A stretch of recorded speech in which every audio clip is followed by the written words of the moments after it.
आज का विषय है संतान। संतान का क्या मतलब होता है?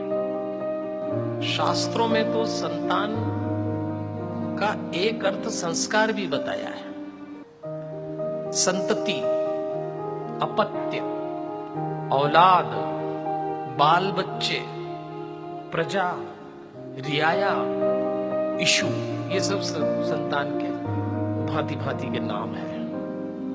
हमारे जीवन में संतान आती है और हम कभी किसी की संतान रहे हैं।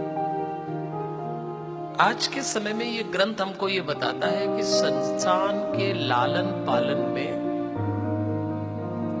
3 क्रम होना चाहिए। अभी थोड़ा सा उल्टा है। आजकल संतान के लालन पालन में क्रम है व्यापार, परिवार और संस्कार। क्रम होना चाहिए संस्कार, परिवार और व्यापार।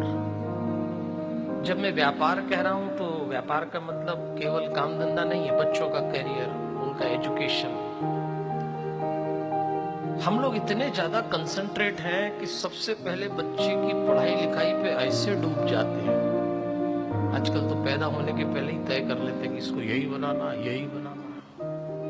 तुमने ही तय कर लिया, उसका उपद्रव तो शुरू होगा, तब भागोगे। फिर करना भी चाहिए, मैं मना नहीं कर रहा,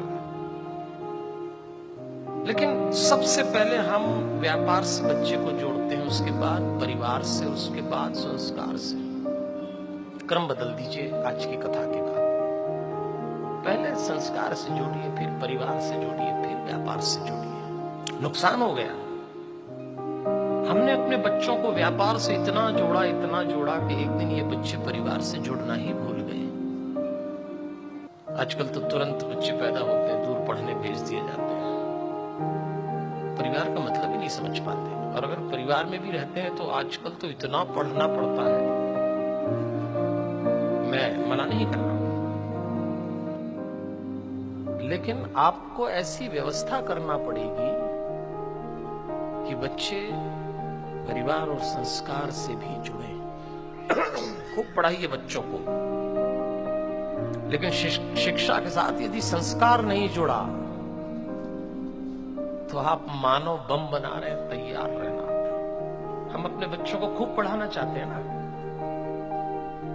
आपको एक खूब पढ़े लिखे व्यक्ति का नाम बताऊं मैं, उससे ज्यादा कोई नहीं पढ़ा मेरे हिसाब से तो मोस्टली एजुकेटेड पर्सन था वो। हम भी यही चाहते हैं, लेकिन संस्कार विहीन था।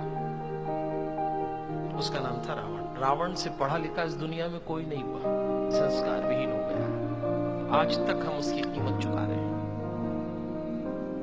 तो बच्चे अगर संस्कार विहीन शिक्षा ले रहे हैं तो खतरा आपके सामने आने वाला है, और आ भी चुका है।